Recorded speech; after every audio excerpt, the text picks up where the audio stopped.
Aleluia, mais uma vez estamos aqui para uma live de escatologia, aleluia.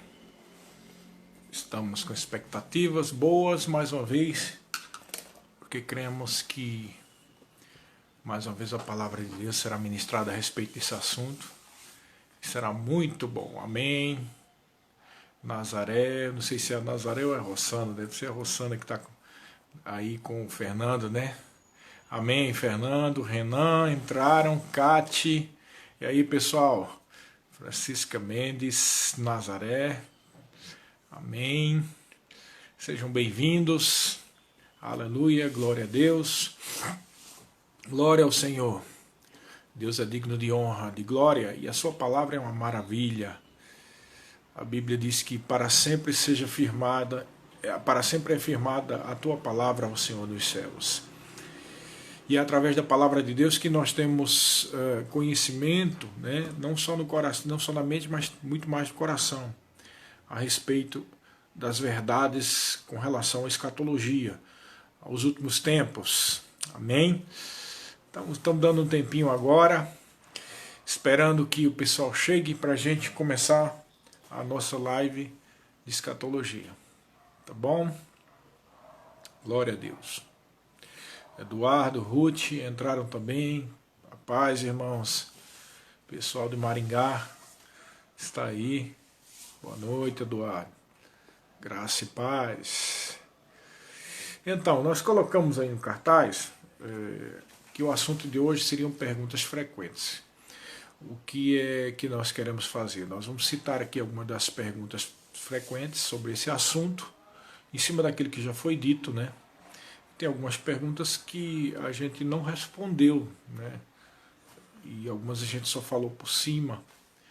Aí, a Nani de Goiânia, amém, boa tarde, boa noite, melhor dizendo, né? E, como eu estava dizendo, alguns assuntos a gente não respondeu, então a gente vai fazer umas perguntas aqui. Eu mesmo vou dizer as perguntas e vou respondendo a respeito dessas perguntas frequentes. Que perguntas frequentes? Frequentes quando as pessoas me procuram ou quando a gente vê por aí o pessoal perguntando muito sobre esses assuntos que nós vamos tratar, ok? A Francisca é de Campina Grande, amém, irmã? A de Campina, da nossa terra, né? Amém. Graças a Deus, né? Temos gente de Campina Grande. Estávamos com a Wilma aí, que está em São Paulo, mas é de Campina também, amém? Fernando e Rossana, amém, Fernando? Graça e paz. Elaine Pimenta, a paz, queridos. Então, como eu estava dizendo, perguntas que as pessoas fazem. E quando eu dou aula de escatologia, as pessoas também fazem essas perguntas, né? Algumas vezes perguntaram sobre esses assuntos. E o intuito dessa live é a gente tratar em cima desse ponto, tá? Há algumas perguntas que são feitas a respeito de assunto polêmico, né? E a gente procura responder conforme está escrito na palavra. Tá bom, pessoal? Então já temos 14 pessoas aí. Nós vamos começar a nossa live, tá bom? Com o assunto em si. Nós já começamos, né? Mas especificamente com aquilo que nós vamos tratar. Amém? Então perguntas frequentes, tá bom? Primeira pergunta frequente que geralmente... Oi, Paulette, paz, querida. A Larissa também. Primeira pergunta frequente que as pessoas fazem, né?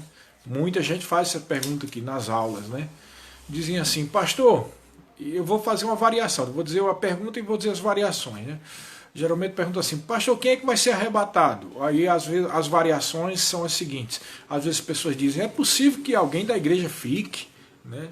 Outro tipo de pergunta é assim, como é que a gente sabe quem é que vai ser arrebatado e quem não vai ser arrebatado? Então essas três perguntas mais ou menos giram em torno do mesmo assunto, né? O que é que vai filtrar, quem é que vai realmente ser arrebatado no dia que a trombeta tocar, ou não, né? Eu citei alguma coisa desse tipo em uma outra live, mas resumidamente eu vou dizer, depois eu vou explicar por quê. Resumidamente nós podemos dizer que todo mundo que é salvo, que recebeu Jesus, será arrebatado, ok? Todo mundo que recebeu Jesus de verdade. Agora, infelizmente, a gente não quer, né, dizer nada assim, a gente não quer machucar pessoas, nem julgar pessoas, Nada disso. A gente apenas faz o que o Senhor mandou, prega a palavra, né? E a gente sabe, como pregador da palavra, que há muitas pessoas que não nasceram de novo de verdade, mesmo indo para a igreja, né? Hoje em dia, com essa facilidade de internet e tudo mais, e graças a Deus com a maior divulgação do Evangelho, é comum muitas igrejas, principalmente essas igrejas que já têm um certo renome, né? Que tem algumas pessoas com muito carisma e tem programas na TV, e etc, etc. Nada contra, né? Mas é comum essas igrejas estarem lotadas de gente, muita gente, né? E no meio dessas multidões sempre tem aquelas pessoas que infelizmente não nasceram de novo, tá? Eu falo de mim, agora eu vou falar de mim, tá? Eu sei que talvez alguém me conheça daquela época, mas eu te garanto que se você me conhecia da época em que eu estava em uma certa igreja, quando eu me converti, né, em 1980, e você me conhecesse agora e conversasse comigo e a gente fosse falar sobre Bíblia, ou sobre palavras, sobre vida cristã, você ia ver que eu sou uma pessoa totalmente diferente. Na verdade, a minha vida mudou. É claro que você pode estar pensando, é claro, pastor, você tem muitos anos de Bíblia, já mudou muito, tá? Mas não é só isso. A minha vida realmente mudou em 1994, quando, diante de uma situação muito difícil na minha vida, eu voltei-me para o Senhor, que eu estava bem desviado, né? E ali eu voltei para o Senhor e fui batizado no Espírito Santo. A minha vida mudou completamente. Mas hoje eu tenho dúvida se eu era nascido de novo entre 1980 até 94. É por isso que eu te digo, eu posso falar de mim. Tá? Hoje eu tenho dúvida se a trombeta tivesse tocado naquela época, se eu seria salvo. Se eu seria arrebatado. Por quê? Pelo que passava dentro de mim, as dúvidas, a vontade de estar com os amigos no mundo, né? Essas coisas que quando a gente nasce de novo de verdade, a gente nem passa. Na verdade eu tenho muito dó de quem fica querendo ficar no mundo, porque era como eu era naquela época. Eu estou citando isso para vocês verem como muitas pessoas estão dentro da igreja e se enganando, eles não se converteram de verdade. Quando a gente se converte de verdade, elas podem estar convencidas de que a Bíblia é a verdade, convencidas que Jesus é o Filho de Deus, mas quando a gente se converte, o que é uma conversão? Uma mudança. E é uma metanoia, né? O processo de metanoia, que a palavra significa isso, uma transformação, uma mudança, né? Metanoia em muitos textos do Novo Testamento é traduzido como arrependimento, mas a palavra metanoia ela implica muito mais do que o arrependimento. O arrependimento é o início, tá? Porque é possível que você se arrependa, mas não se converta. É possível? É como eu era. Você se arrepende, você tem desgosto da sua vida de pecado, ou você não se conforma com alguma área na sua vida que não mudou, mas a metanoia ela envolve o seguinte: o arrependimento, o reconhecimento do erro, né, e a decisão de mudar com a ajuda do Espírito Santo segundo os padrões da Bíblia e renovar a mente. Tá? Enquanto não renova a mente, não há um processo de verdadeira conversão. E é por isso que tem gente que vai nos domingos nas igrejas, mas nas semanas eu conheço dezenas de pessoas assim, não hoje, né? Mas na minha vida eu conheci dezenas de pessoas assim que iam para as igrejas, né? E às vezes você encontrava essas pessoas aí conversando e você chegava perto aí, e tu vai para a festa tal, eu tomei cerveja não sei aonde, eu vou para tal lugar, eu vou para o show de tal grupo. Eu ouvi pessoas dentro da igreja dizendo que ia para show de grupos de música baiana, que é trio elétrica. Eu fico imaginando como é que pode um negócio desse, pessoal. Cada um é livre para fazer o que quiser, mas essas atitudes provam que há muitos que não se converteram. Então, como eu te disse, quem é que vai ser arrebatado? Quem se converteu de verdade, né? Há também aqueles outros casos de pessoas desviadas, né? Eu não sei e nem tenho autoridade para dizer que qualquer pessoa desviada não vai ser arrebatada. Ué, pastor, como? Porque tem pessoas que estão desviadas, né? Não de Deus, mas a pessoa está com, vamos dizer assim, com raiz de amargura com relação a alguém dentro da igreja, ou tem raiz de amargura com relação a um ministério, a uma igreja. É pecado? É pecado. Tem consequência? Tem consequência. Mas a gente não pode chegar e dizer que essa pessoa perdeu a salvação, né? Ou não vai ser arrebatada, né? É por isso que eu digo, há pessoas que estão indo para os cultos que estão em pior caso do que essas pessoas, porque tem dessas pessoas que estão magoadas com algumas lideranças ou algumas igrejas, e não bebe, não fuma, não faz nada, fica com desgosto em casa, mas não quer ir para o culto, para não encontrar certas pessoas. Aí veja um outro exemplo, há o outro tipo de pessoa que vai para os cultos no domingo, mas durante a semana está indo para bebedeiras, para conversas que não convêm. Então, só Deus conhece o coração das pessoas, você está entendendo, pessoal? Agora, o outro ponto que está atrelado a esse, está linkado, é possível perder a salvação? Bom, esse assunto dá uma live só para isso, tá? E talvez uma live nem dê toda, né? Mas eu posso já lhe adiantar. Existem duas formas de pensamento, duas formas de teologia sobre esse assunto. Há aqueles que acreditam que depois que você é salvo, você não perde a salvação, e eles argumentam que a salvação, por ser algo poderoso, único, uma eleição tremenda da parte de Deus pelo sangue de Jesus, é impossível que alguém perca a salvação. E há outra linha de pensamento que acredita o seguinte, que embora a salvação seja único, tremendo e tudo mais que a primeira linha diz, mas existe uma coisa chamada livre-arbítrio, a pessoa decide. E quando a pessoa decide viver em pecado, é uma forma de pisar uma outra vez no sangue de Jesus, como está escrito na Bíblia, né? É o que se chama de arminianismo. A outra forma é calvinismo. O calvinismo crê que a pessoa, uma vez salva, salva para sempre. O arminianismo crê que a pessoa, pelas suas decisão no livre-arbítrio, pode chegar ao ponto de perder a salvação. Eu, particularmente, e muita gente que eu conheço, a maioria, inclusive todo mundo do nosso ministério e muitas igrejas que eu conheço, eu não acredito na forma calvinista, né? Eu já fui de igreja calvinista e hoje eu não acredito mais nisso, porque eu creio que os argumentos calvinistas, embora pareçam ser bastante fortes, mas quando você estuda um escrutínio mais profundo a respeito daqueles argumentos, daqueles supostos textos, você vê que tem algumas coisas que não foram levadas em considerações. Uma delas, né, vou citar aqui bem rápido, em Efésios e em outros textos diz que nós fomos predestinados, e eles sustentam que isso é a predestinação, né? Mas a Bíblia deixa claro, a carta de Efésios, também de Colossenses, que toda a carta de Efésios, você pode ver que sempre ele coloca em Cristo, no qual, na pessoa de Cristo. Em Cristo nós já fomos abençoados, em Cristo nós já fomos escolhidos, em Cristo nós fomos predestinados. Isso significa que eu tenho que decidir por Cristo. Em Cristo há uma posição de predestinação para a salvação. Mas se eu não decidir por Cristo, eu não sou destinado ou predestinado à salvação. Então há um poder muito grande, então eles não levam em consideração o poder da decisão. De certa forma, é sim uma teologia baseada no determinismo, né? Onde as pessoas têm um destino já está todo mundo destinado para o dia que vai morrer, o dia que... É claro que Deus sabe o dia que você vai morrer.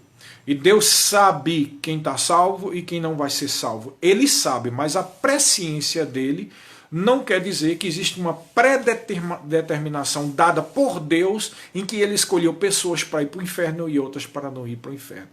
Então, eu disse que isso aqui era uma live só disso, né? Dá para a gente falar muito, mas eu estou dizendo só isso para vocês entenderem que eu creio e acho que há muitos textos na Bíblia que provam que realmente é possível perder a salvação, né?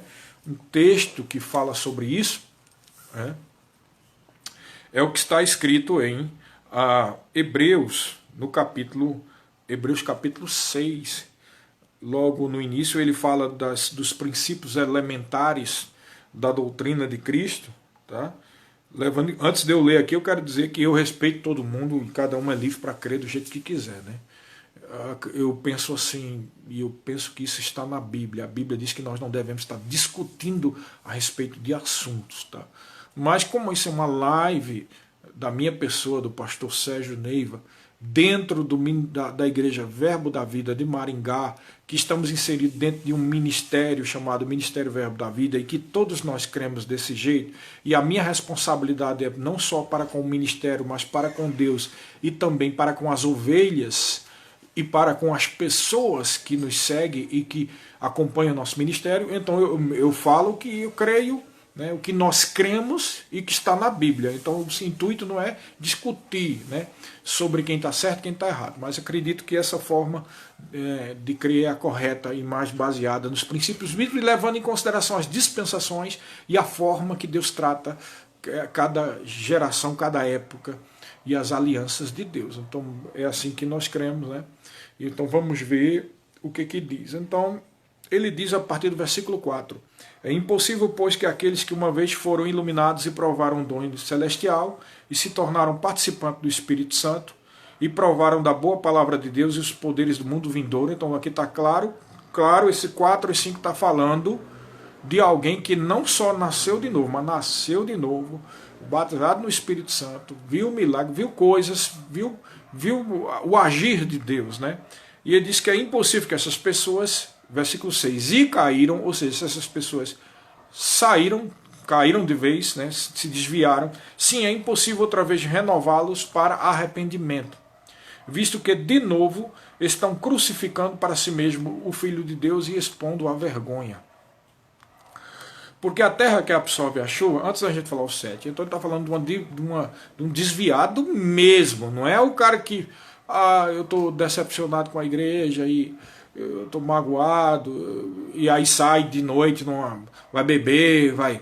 É claro que está desviado, mas a gente vê que ainda há um certo temor, a pessoa ainda fala de Deus, ainda, quando fala sobre a palavra, a pessoa se emociona. Uma vez eu encontrei, né, quando estava no mundo, uma pessoa que estava desviada da igreja, e como ele já tinha me visto, a minha mãe era crente e tal, como ele já tinha me visto em igreja, né, porque, como eu te disse, eu já tinha ido para as igrejas, mas não tinha nascido de novo. Quando ele me viu naquele lugar, né, era um barzinho, uma coisa desse tipo, isso faz muitos anos atrás. Ele, quando olhou, começou a chorar.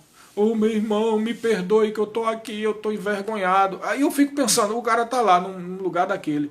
E quando me vê, começa a se quebrantar e chorar, vai dizer que esse homem não tem temor? É claro que tem temor, né? Então é uma coisa muito pessoal, que a gente não sabe, só Deus sabe. Mas nesse caso aqui ele está falando de pessoas que realmente não têm temor, que é impossível ter um arrependimento. E aí ele diz assim, no 7, explica por quê. Porque a terra que absorve a chuva e que frequentemente cai sobre ela e produz erva útil para aqueles por quem é também cultivada, recebe bênção da parte de Deus. Está dizendo que a terra recebe chuva. Ele está falando de um cristão, quando recebe a chuva, a bênção de Deus. Quando ela produz erva útil, ou seja, quando ela dá frutos de justiça, ela recebe a bênção. Mas se produz espinho e abrolhos, é rejeitada, e perto está da maldição, e o seu fim é ser queimada. Está claro aqui que está falando de perder a salvação. Se alguém já recebeu a bênção de Deus, já vive, conhece profundamente, se entrega, e não quer mais saber de Deus de forma nenhuma, diz que é um engano, diz que...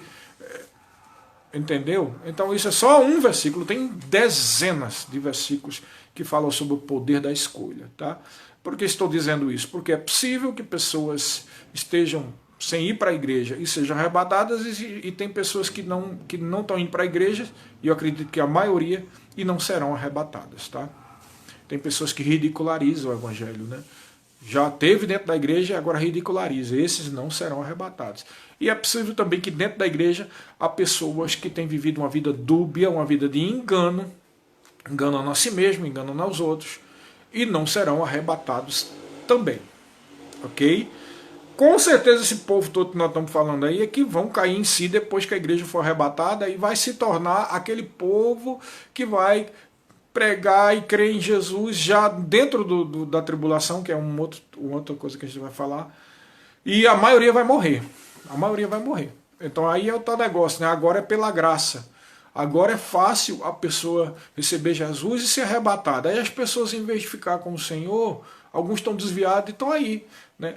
Hoje, agora não, por causa dessa quarentena, mas antes da quarentena eu estava aí, todo final de semana, nas farras, nas festas, achando que é papel de bobo que a gente está fazendo, ir para a igreja. Tá, mas é por isso que quando for arrebatada a igreja, esse pessoal vai pagar o preço da salvação com o próprio sangue, porque o anticristo vai perseguir e matar quase todo mundo. Tá? E aí a pessoa vai fazer o quê?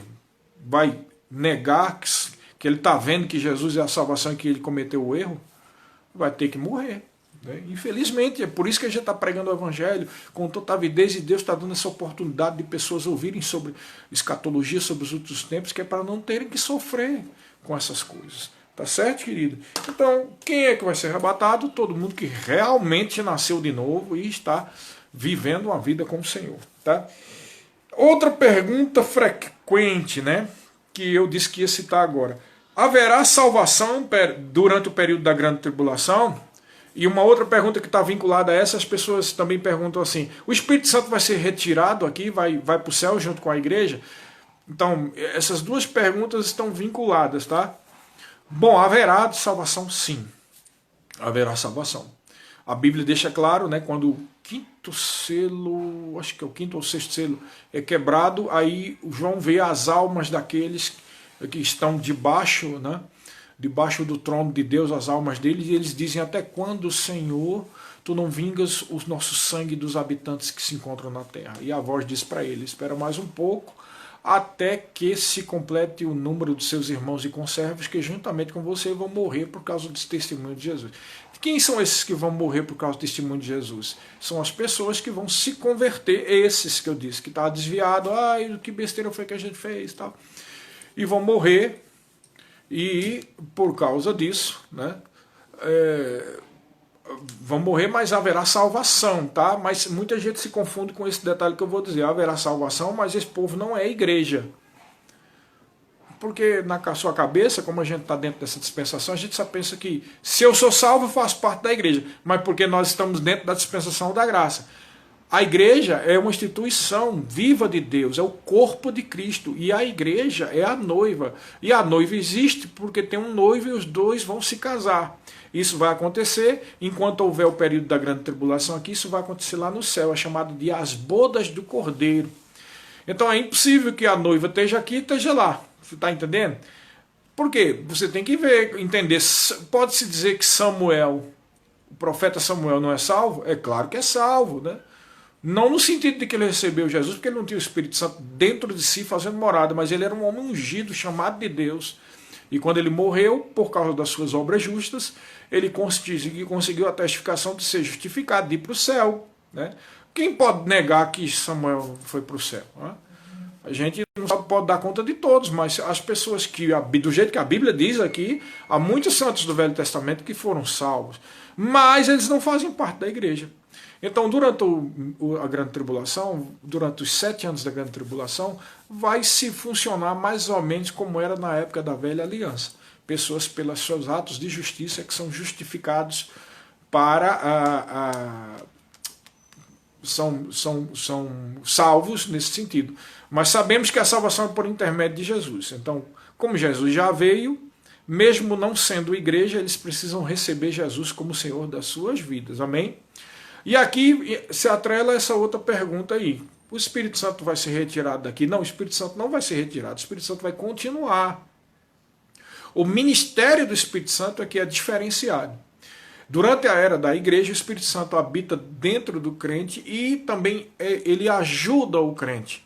Então existem os dons do Espírito Santo, existe a direção do Espírito Santo. O Espírito Santo ele é um amigo para a igreja, ele é um guarda-costas para a igreja, né? E ele é a comunicação entre Deus e a terra com a igreja. Mas durante a grande tribulação, esse tipo de ministério não vai haver.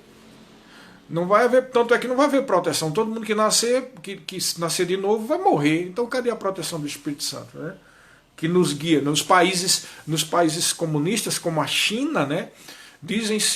Há muitas histórias, testemunhos de que dizem que as igrejas se reúnem semanalmente pela direção do Espírito Santo, porque às vezes o serviço secreto chinês encontra eles e persegue eles, então o Espírito Santo é que diz, você na casa de fulano, na casa de Beltrano, e aí eles são livres, toda vez que o Espírito Santo dribla o Partido Comunista Chinês, e na época da Rússia também o Partido Russo, Comunista Russo, né, e também na Romênia, tem a história até do apóstolo dos pés sangrentos, né, Aliás, eu estou confundindo as coisas, esse aí é outro, tá? Depois eu cito que livro é esse, que fala que ele, da igreja perseguida da Romênia, em que o Espírito Santo é quem guiava eles também. Então, na grande tribulação, esse tipo de coisa não vai acontecer, porque nos mostra. Por que a gente sabe disso também? Porque nos mostra o livro de Apocalipse que muitos, se não quase todos, serão mortos. Tá? Então, e outra coisa, se eles vão se converter e vão se convencer e se converter de que deveriam viver uma vida com o Senhor, né? Quem é que convence o homem da justiça, do pecado e do juízo? É o Espírito Santo, ok? Então o Espírito Santo vai estar aqui, sim, tá? O ministério que é diferente, tá? Mas aí você pode estar pensando, mas pastor, em uma outra live o senhor não disse que quem detém o anticristo é o Espírito Santo? Sim, ele detém enquanto a igreja está aqui. Quando a igreja é arrebatada, ele solta, ele deixa o anticristo se manifestar. Tanto é que no primeiro selo que é partido, né, pelo Senhor Jesus, lá em Apocalipse, você vê que logo surge um cavaleiro montado num cavalo branco. Ali é a manifestação do anticristo. Tá bom? Então haverá salvação sim, e o Espírito Santo estará aqui sim. Outra pergunta que fazem. Como será, especificar como é que serão as pessoas ou a população do milênio. Isso é importante explicar, porque apesar de tudo isso que eu já disse, eu já tive aulas do Rema, em que eu falei mais ou menos muitas dessas coisas que eu falei para você, claro, seguindo a sequência, né, do plano de aula, mas lá na frente a pessoa chegava e tinha dúvida e dizia, mas eu não entendo. Mas a Bíblia não diz que nós seremos como os anjos, como é que vai ter gente, vai se multiplicar as pessoas no milênio? Então a pessoa não prestou atenção no que nós dissemos, e é por isso que a gente tem que sedimentar bem isso e deixar bem claro. Quem é a população do milênio? Qual será a população?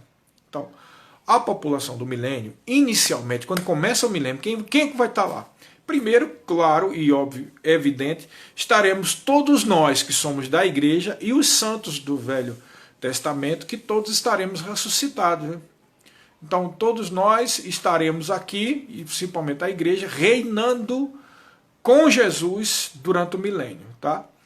E daqui a pouco eu falo como será o nosso corpo, mas uma coisa eu já posso te garantir. Nós, com o corpo ressuscitado, nós não nos vamos dar em casamento, nem teremos filho, nem relação sexual, nem nada disso. Isso não existe. Tá?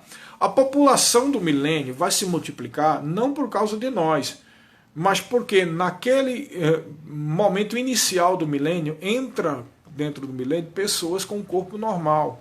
Que são quem? É aquelas pessoas que nós citamos. O julgamento das virgens nécias e prudentes, que é o julgamento dos judeus, e as virgens prudentes simboliza a quantidade de judeus que vão receber Jesus não só como seu Messias, mas como seu Senhor. Pessoas salvas que entram com um corpo normal como esse que eu tenho aqui no milênio, tá? E a outra parcela de pessoas com corpo normal serão os gentios daquele julgamento dos bodes e das ovelhas. Os bodes vão para o inferno, morrem, mas as ovelhas são gentios salvos. Tá?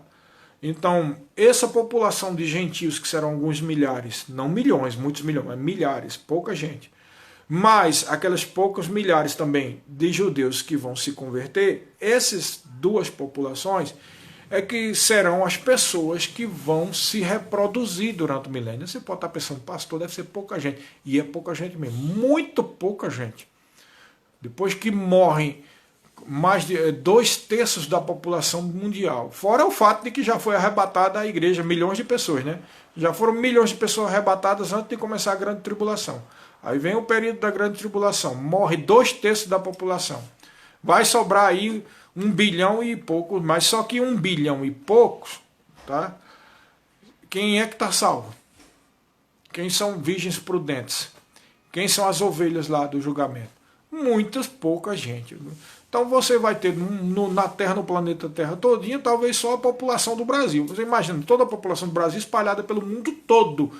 Isso significa pouquíssima gente. Vai ter famílias que vai morar numa casa e 150 quilômetros tem outra família, 80 quilômetros tem outra família, né? Acredito que será uma sociedade mais rural. Tá? haverá cidades bem modernas sim, mas acredito mais rural por conta da fertilidade e da abundância de terras que haverá no milênio, tá bom? Mas,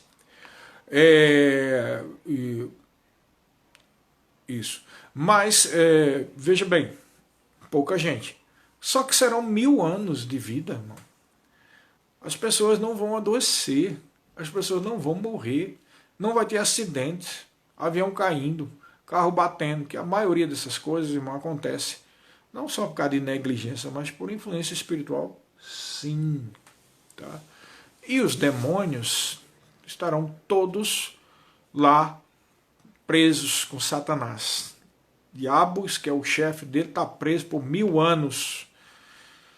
Então, tudo quanto é doença, maldição, praga, tudo isso aí não vai existir. Que é, por si só, essa realidade profética, já a prova de que todo mal não só vem do diabo, não vem de Deus. Mesmo quando Deus permite porque a pessoa está em pecado ou está de fora da proteção. E o diabo vai lá e mata, não precisa nem pedir a autorização de Deus, porque a pessoa já está fora mesmo. Né? Quem está fora debaixo da proteção de Deus, não precisa a permissão, já saiu, porque a palavra deixa claro que o esconderijo do Altíssimo, Salmo 91, é para aquele que faz do Senhor o seu refúgio e seu baluarte. Não é para. Eu vejo muita gente que vive no mundo, desviada, aparece de 15 dias na igreja, e quando está no desespero, aí, Jesus, o Senhor é o meu defensor, é o meu protetor, só se voltar para a igreja mesmo e se converter de verdade. Mas tem gente que é assim, é crente de ocasião, né? Quando estão no desespero, é crente. Quando está tudo bem, já não é mais crente. Isso não é uma conversão verdadeira, né, queridos? Então, sejamos sinceros, a gente tem que ser sincero para com o Senhor. Tá bom? Então, isso é o que vai acontecer, tá? Durante o milênio, pessoas entrarão com um corpo normal. Então, vai se reproduzir durante 1000 anos. Entra com 100 milhões para dar toda a população que temos hoje, 1000 anos dá demais, né? Ainda mais onde que o povo não morre, só tendo filhos e filhos e filhos. Então, com certeza, bilhões de pessoas estarão aqui no final do milênio, tá? Então, esses vão se reproduzir, mas nós não. Na verdade, a Bíblia dá a entender que nós seremos, como eu gosto de dizer, né, funcionário público celestial. Durante o dia estaremos com as nossas funções ministeriais, celestiais, do reino do Cordeiro, mas à noite nós, desculpa eu dizer, depois vou explicar, seremos teletransportados para Jerusalém. Com que tem gente que acha que isso é loucura, ou é ficção, mas não é, irmãos. Porque eu creio que tudo que o Senhor deixou na palavra serve como ensino para a gente, como dica do que é e que vai acontecer. Então, o Senhor Jesus, que é o primogênito, ele não é o único ressuscitado, ele é o primogênito, nós seremos ressuscitados também. Então, o Senhor Jesus apareceu num canto e aparecia no outro, mesmo assim comia, era tocado, né, pelas pessoas, ele comia e bebia, e saía e ela era transportado de um lugar para o outro. Ele aparecia num canto, aparecia no outro, isso dá uma dica como é que será o nosso corpo. E não é coisa sem sentido, tem muito sentido sim, porque se a Bíblia diz que para sempre estaremos com o Senhor, e ao mesmo tempo diz que nós vamos reinar nessa terra, como você acha que vai acontecer? As pessoas pensam que não, nós vamos estar junto com o Senhor, então nós vamos ficar sentados nos tronos lá com ele em Jerusalém. Irmão, se nós vamos administrar esse mundo, nós precisamos estar envolvidos no dia a dia deste mundo. Então, com certeza, estaremos trabalhando nos 4 cantos do mundo e no final do dia teletransportaremos para Jerusalém para estar com o Senhor. Ok? Mesmo que pareça loucura, a Bíblia deixa bem claro isso. Aliás, o Evangelho parece que é loucura mesmo, né? O Evangelho envolve fé, e fé é loucura. Às vezes a pessoa está diagnosticada com câncer e para a medicina não tem jeito. Se a pessoa disser que vai ficar curada, o médico diz que está louco. Mas você sabe que há milhares de casos de pessoas curadas, não só de câncer, mas de muitas doenças, milhões já, né, espalhadas pelo mundo, por causa da fé no nome do Senhor Jesus Cristo. Então, fé parece loucura mesmo. E isso aí que nós estamos falando não é loucura, está na Bíblia, né? E dá a entender pela própria vida do nosso Senhor Jesus Cristo. Então, essa será a população do milênio. Uma outra pergunta que as pessoas fazem é o que é a guerra do Armagedon, né? Porque as pessoas confundem guerra do Armagedon com o juízo final, e agora, será que é a guerra do Armagedon? Tem gente até que pensa que pode ser, que eu até falei ontem, não, nós não vamos ter guerra mundial não, porque Jesus vai tirar a gente antes da guerra. Não, acho que a pessoa está confundindo guerra do Armagedon com uma guerra mundial. Nós já tivemos aqui, a igreja já esteve no meio de 2 guerras mundiais. O que é que impede que não possa estar na terceira? Né? Então, não tem nada a ver, uma guerra mundial não tem nada a ver com a guerra do Armagedon. A guerra do Armagedon é uma guerra que vai se processar desde o início da grande tribulação, mais ou menos quando o segundo ou terceiro cavaleiro é levantado, então tipo 6 meses, 4, 5 meses depois que começa a grande tribulação, e vai durante todo o período até o final, quando Jesus volta, e ele, com o sopro da sua boca, destrói o anticristo, o iníquo e o falso profeta, e eles são ressuscitados e lançados no lago de fogo. Até esse momento final aí ainda está durando toda a guerra do Armagedon, ok? E a guerra não é uma batalha, são várias batalhas, tá? E envolve não só o episódio final aí que Jesus vai vir conosco, envolve muitas guerras com muitas nações, dando a entender que o anticristo, na verdade, ele não vai ter unidade, né? Lá na estátua de Nabucodonosor, os pés eram ferro misturado com barro. Porque assim como o ferro não se mistura com barro, assim o anticristo e o seu governo será dividido. Ele vai ter a Bíblia deixa entender em Apocalipse que ele terá junto de si 10 nações poderosas, né, um conluio de 10 nações, mas haverá nações que não vão concordar com eles. E essas nações que não concordam não quer dizer que são nações cristãs, não. Não concordam por aspectos políticos qualquer que envolvam os interesses particulares. Tá? E isso é realmente permissão de Deus.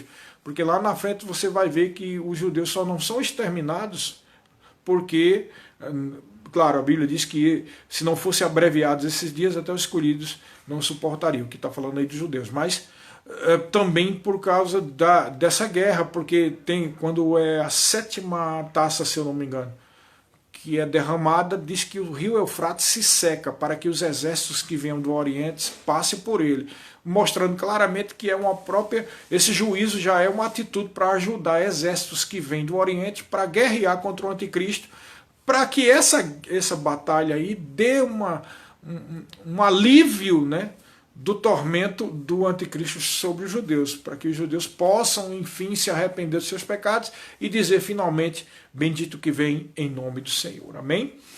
Então, isso é a guerra do Armagedon. Tá, antes de terminar o tempo, eu tenho que falar de uma coisa muito importante aqui, que é muito, vamos dizer assim, causa polêmicas, né?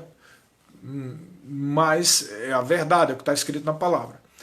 Que é uma pergunta que não muitas, mas algumas pessoas já me fizeram. Por que não muitas? Porque muitas dizem que lê o livro do Apocalipse, mas não tem coragem ou simplesmente lê rápido quando vê aquele monte de divisões sobre cabeças e bestas e tal. Ah, eu não quero saber disso e nem procura saber. E, tanto é verdade que se realmente estudasse direitinho o que está ali, veria que há um dilema ali, que é o que está em Apocalipse capítulo 12. Apocalipse capítulo 12, para muitas pessoas é um mistério e também traz muitas confusões, né? Então a pergunta que algumas pessoas, poucas, me fizeram, porque leram o livro de Apocalipse, é qual é o significado e quem é a mulher que aparece, que está descrita lá em Apocalipse capítulo 12, tá? Então é realmente uma coisa que traz celeuma e confusão, porque algumas pessoas, né, que a gente sabe, eu não vou citar o nome da determinada igreja, mas diz que ali trata-se de Maria. Tá?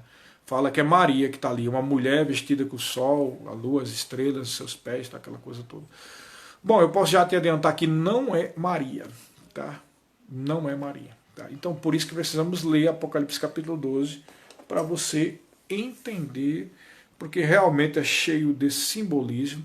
Mas a primeira coisa que eu preciso dizer para você, e depois você fica como dever de casa para você ler direitinho em casa, bem devagarzinho, é que uma coisa que nós falamos em algumas lives anteriores, você precisa entender como é que é a profecia bíblica. A profecia bíblica muitas vezes é assim, o profeta está dando uma profecia e termina aquela profecia, mas dentro daquela profecia tem um bloco que fala de algo que vai acontecer há poucos dias, ao mesmo tempo tem um bloco que vai acontecer há alguns anos e tem outro bloco que tem a ver com o futuro, indo lá com a grande tribulação. Isso faz parte da forma de Deus agir, né?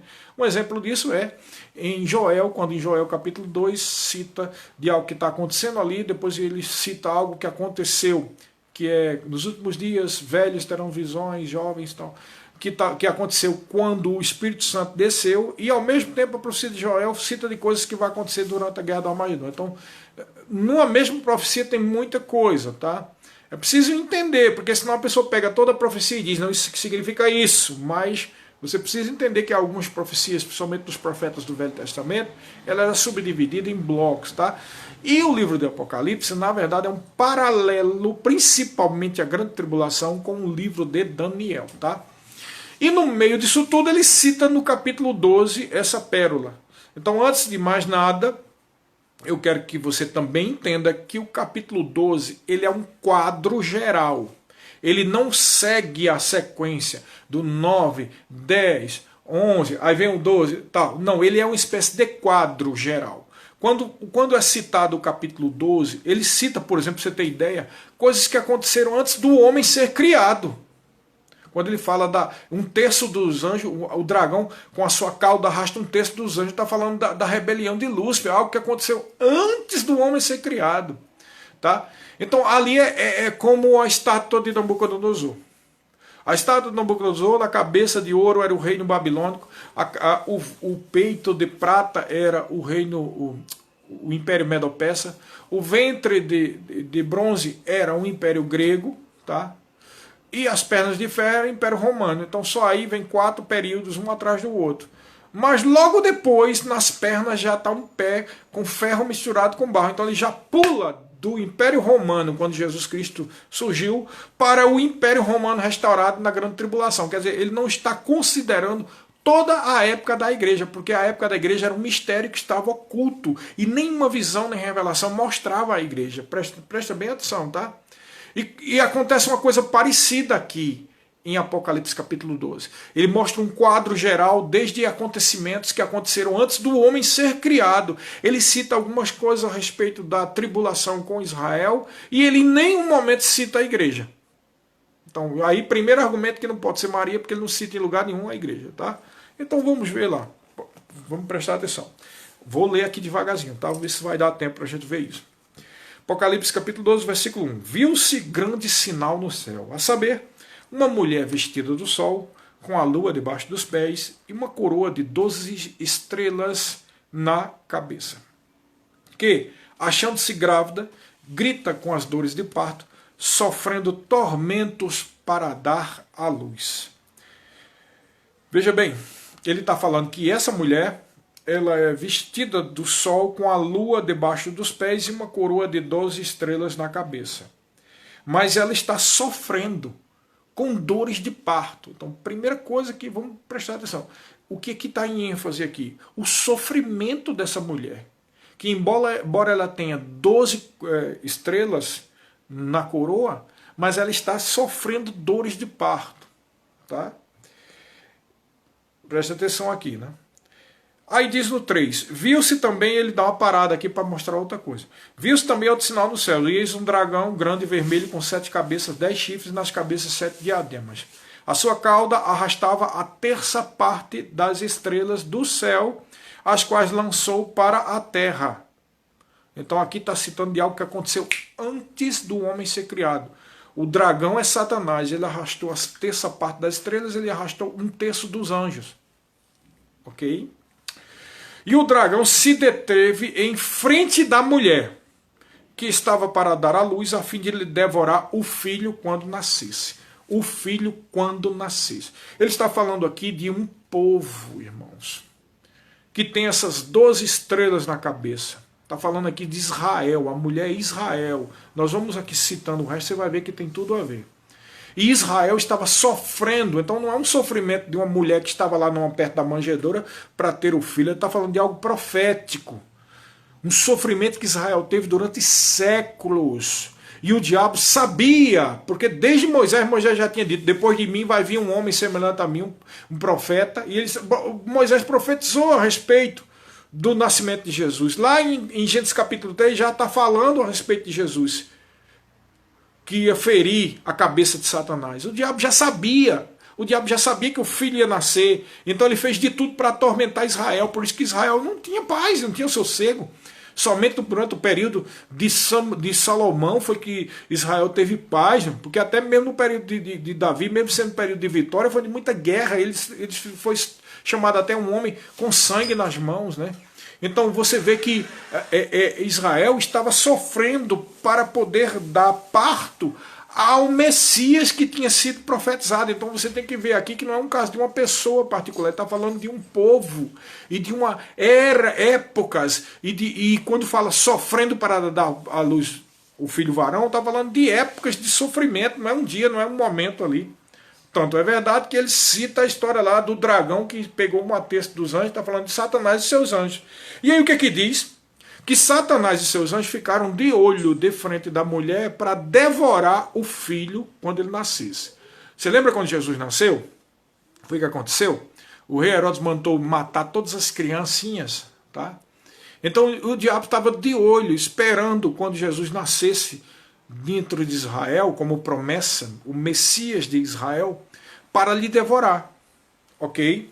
Aí diz assim, se deteve de frente à mulher que estava para dar à luz a fim de lhe devorar o filho quando nascesse. Isso não é só a única prova de que não é Maria não, tá? Tem mais. A mulher, porém, fugiu para o deserto. Tá? Não tem isso na Bíblia. A Bíblia diz que Maria com José foi para o Egito, porque o anjo mandou. Aqui está falando de uma mulher, que nós estamos dizendo que é Israel, e que fugiu para o deserto. Lembra da de Jesus quando disse lá em Mateus capítulo 24, versículo 15, quando ouvirdes da abominação, da desolação de que falou o profeta Daniel, quem lê entenda, os que estiverem no eirado não desça, fujam, vai, ai das que estiverem grávidas naquele dia, orai para que a vossa fuga não se dê no sábado. Então claramente é uma determinação do Messias de Israel, dizendo para que quando fosse aquele período da grande tribulação, eles fugissem. E para onde eles devem fugir? Para o deserto, ao sul de Israel. Então essa mulher que fugiu para o deserto é Israel. Agora vamos lá para outra prova. Onde a mulher, porém, fugiu para o deserto, onde lhe havia Deus preparado um lugar para que nele a sustentem durante 1260 dias. Pronto, aqui fechou. O que é 1260 dias? 3 anos e meio. 1260 dias, essa mulher deve estar no deserto, pela fuga que ela cometeu, e Deus vai sustentar. Deus preparou um lugar para sustentar essa mulher durante 3 anos e meio. Essa mulher que deu à luz o Messias. Você entendeu que é um povo e que é Israel? Porque Maria em lugar nenhum ficou 3 anos e meio no deserto, ou tem uma profecia a respeito que Maria vai ficar, nada disso. Quem tem uma profecia a respeito de 3 anos e meio no deserto é a respeito do povo de Israel. Isso é óbvio, claro, cristalino, ok? Presta atenção, até porque eu te falei que durante a grande tribulação não há provas nenhuma de falar qualquer coisa a respeito da igreja. Então, qualquer que seja o cristão, seja Maria, José, ou sei lá, Marcos, Mateus, qualquer um que existiu naquela época, não estão inseridos aqui nessa profecia. Okay? É uma profecia a respeito de um povo que vai passar 3 anos e meio no deserto. Então, aqui está óbvio. E a igreja não está inserida aqui. E aí, olha só, presta atenção. Versículo 7 fala que houve uma peleja no céu, Miguel e seus anjos pelejaram com o dragão. Tá? Versículo 8, todavia não prevaleceram, nem mais se achou no lugar deles. E foi expulso o grande dragão, a antiga serpente, de qual se chama Satanás, sedutor de todo mundo. Então, versículo 10, ouvi grande voz do céu proclamando, agora veio a salvação, o poder, o reino do nosso Deus e a autoridade do seu Cristo, pois foi expulso o acusador dos nossos irmãos, o mesmo que os acusa de dia e de noite diante do nosso Deus. Tá? Eles, pois, o venceram por causa do sangue do Cordeiro e por causa da palavra do testemunho que deram, e mesmo em face da morte, não amaram a própria vida. Tá? Essa parte aqui está falando de uma realidade geral para todos os cristãos. Então, como eu disse, é um capítulo, vamos dizer assim, que é um quadro geral. tá? Mas veja o que, é que ele diz no 12, presta atenção. Por isso festejai, ó céus, e vós, os que nele habitais. Ai da terra e do mar, pois o diabo desceu até vós, cheio de grande cólera, sabendo que pouco tempo lhe resta. Ele já sabe que só tem aqueles 3 anos e meio, em que a mulher, que é aquele povo, está no deserto. Presta atenção, olha só. Quando eu te falei desse parte aqui que tem a ver com a igreja, eu não estou dizendo a igreja na terra. Ele está citando algo relativo aos santos lá no céu, ok? Ele diz, eu vi, vou ler de novo para não ficar dúvida. Eu vi grande voz no céu proclamando, agora veio salvação, o poder, o reino, tal, porque foi expulso o acusador. Aí no 11 diz, eles, pois, o venceram por causa do sangue do cordeiro. Aí no 12 diz, por isso festejai, ó céus e vós, os que nele habitais. Está falando dos cristãos no céu. Ele mostrou uma visão do que está acontecendo no céu. Aí diz agora, ai da terra e do mar, pois o diabo desceu até vós cheio de grande cólera, sabendo que pouco tempo lhe resta. Por que pouco tempo resta? Porque ele só tem 3 anos e meio. Tá? E a mulher está protegida lá no deserto, que é Israel. Aí o que é que acontece? Olha só, versículo 13. Quando, pois, o dragão se viu atirado para a terra, perseguiu a mulher que dera à luz o filho varão. São os 3 anos e meio em que o anticristo vai exterminar e batalhar, e vai ser pior do que o holocausto nazista. E foram dadas à mulher as 2 asas de grande águia para que voasse até o deserto, facilidades de Deus para que eles fujam lá para o sul. Ao seu lugar, ali onde é sustentada durante, presta atenção aqui, ó, um tempo, tempos e metade de um tempo. Um tempo, 1 ano. Tempos, 2 anos. 1 mais 2, 3. E metade de um tempo e meio. 3 anos e meio. Mais uma vez citado aqui, vamos dizer assim, um asteriscozinho mostrando que está tratando de um povo que vai estar durante os últimos 3 anos e meio durante a grande tribulação. O que prova mais uma vez que a mulher não é Maria, a mulher é o povo de Israel durante o período da grande tribulação. Ok? Então ele diz assim, então a serpente arrojou da sua boca atrás da mulher água como um rio, a fim de fazer com que ela fosse arrebatada pelo rio. Bom, aqui existem suposições, né? Como a mulher, Israel vai estar bem ao sul e lá tem o Mar Morto, pode ser alguma obra de engenharia aqui para tentar afogar e o povo de Israel que está lá no sul. Não sei, isso é só uma suposição, tá? Então a serpente, diz a 16, a terra, porém, socorreu a mulher e a terra abriu a boca e engoliu o rio que o dragão tinha arrojado de sua boca. Também pode ser algum terremoto, alguma coisa que Deus vai fazer para livrar mais uma vez a mulher Israel durante 3 anos e meio, protegendo para que finalmente eles reconheçam o seu Messias. E aí, o que acontece? 17. Irou-se o dragão contra a mulher e foi pelejar com os restantes da sua descendência. Por que foi pelejar contra os restantes da sua descendência? Nós falamos que os judeus vão fugir para o sul, né? Mas quantos aqui já perceberam que tem judeus na Alemanha, na Áustria, na Espanha, em Portugal, no Brasil, na Argentina, nos Estados Unidos, e em todo lugar tem restante de sua descendência.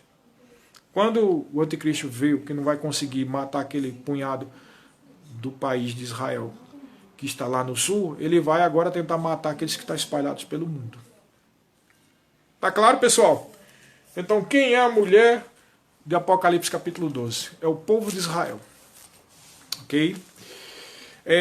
Além disso, temos uma outra pergunta, né? Quem será o anticristo? Será que vai dar tempo?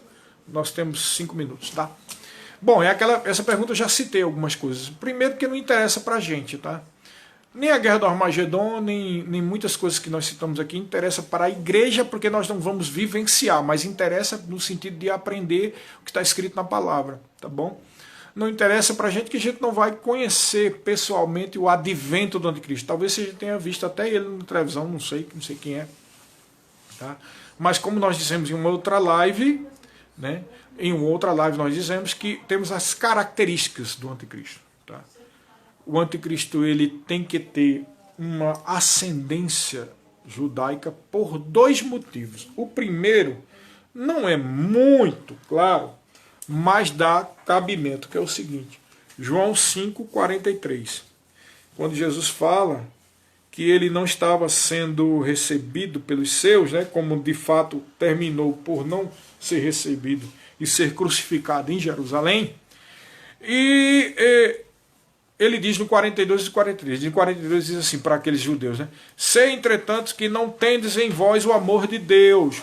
Aí no 43 ele diz, eu vim em nome do meu Pai e não me recebeis. Se outro vier em seu próprio nome, certamente o recebereis, né? Claro que ele não está falando especificamente do anticristo, ele diz se outro vier, né? Mas termina sendo sobre o anticristo pelo seguinte, Israel não recebeu mais ninguém como sendo enviado de Deus, né? Jesus veio para ser recebido como Messias e não foi. Então quando ele diz, se um outro vier em seu próprio nome, ele está dizendo que um outro vai dizer que é o Messias e esse outro que vai se dizer Messias vai ser aceito por Israel. Tá? Então, aí a outra questão é, um judeu não vai aceitar que seja Messias, o Messias de Israel, nenhuma pessoa que não seja judeu, ou pelo menos tenha uma ascendência judaica. Quando a gente diz judeu, não é que nasceu em Israel. Há muitos judeus espalhados pelo mundo todo, irmão. Tá? Então, o anticristo ele tem que ser alguém que tem uma descendência judaica para poder ser cogitada a possibilidade dele ser o Messias de Israel. Então ele tem uma descendência judaica. E a outra coisa é que ele vai restaurar o Império Romano. Porque a visão, a estátua de Nabucodonosor tinha lá os pés, que simboliza o período do anticristo. Ferro misturado com barro, que mostra duas coisas. Que não só o governo do anticristo não vai ser unido, né, como nós falamos ainda agora, mas também fala do ferro. Ora, o ferro era o metal que simbolizava o Império Romano. Então, essa pessoa pode vir dos 4 cantos do mundo, mas ele tem que ter descendência judaica e vai restaurar o Império Romano, tá? Por isso que alguns irmãos respeitam a opinião que alguns têm sobre, dizendo que o anticristo ele é, alguns dizem até que ele é árabe, que é muçulmano. Eu realmente não acredito. Pode até ser que o falso profeta, alguma pessoa assim ligada ao governo do anticristo esteja envolvido com isso tudo.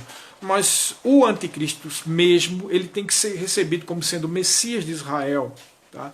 E para tanto ele tem que ter ascendência judaica e tem que restaurar o Império Romano. Então, mesmo que um país árabe domine o mundo todo, eles não vão restaurar o Império Romano. Eles podem restaurar o califado, né? O califado seljúcida, ou então aquele califado antigo que dominou quase toda a Europa, né?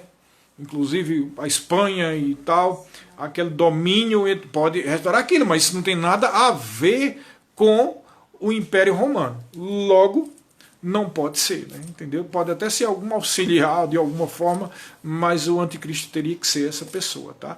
Ascendência judaica pode vir de qualquer lugar do mundo, mas tem que ter ascendência judaica. Além disso, a Bíblia diz lá, primeiro cavaleiro montado no cavalo branco, que esse anticristo, ele tem um arco, mas não tem a flecha, só tem o arco. Mostrando que o poder é dividido. Então é o pé de ferro misturado com barro, ok?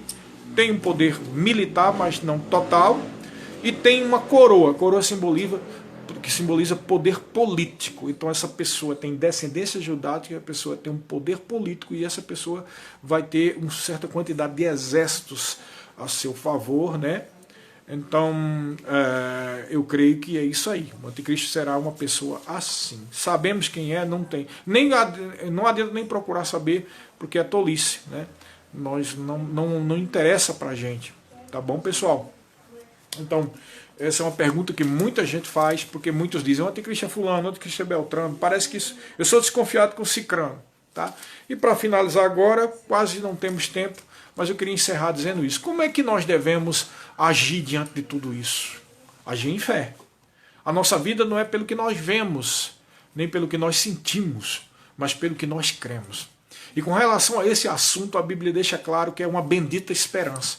Tanto é verdade que a igreja primitiva tinha o bom costume de dizer Maranata, vem Senhor Jesus. Essa deve ser a nossa expectativa, a nossa confissão. Maranata, vem Jesus. Não porque nós estamos querendo fugir, mas não porque o nosso desejo é encontrar-se como noiva, com um noivo para o casamento previsto, para que todas essas coisas que nós estamos ensinando aqui venham a se cumprir. Amém, queridos? Não é fugir, mas como é que a gente tem que viver? Uma vida de santidade, uma vida de fé, uma vida na palavra, uma vida cheia do Espírito Santo. Isso vai levantar o poder e a vida, da própria vida de Deus que habita dentro de você.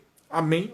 E vai fazer com que você viva uma vida de vitória. As pessoas pensam que vida de vitória é resultado de ir para determinada igreja e ser abençoado por tal pastor. Vida de vitória tem a ver com o que você já crê, baseado naquilo que você tem em Cristo Jesus. E a prática da palavra. Vida de santidade, vida de adoração, vida de louvor, vida de fé. Amém, queridos? É assim que você tem que viver. E com certeza a vida vai ser uma grande bênção até o dia do arrebatamento. Está terminando agora. Sejam abençoados praticando estas palavras do Senhor.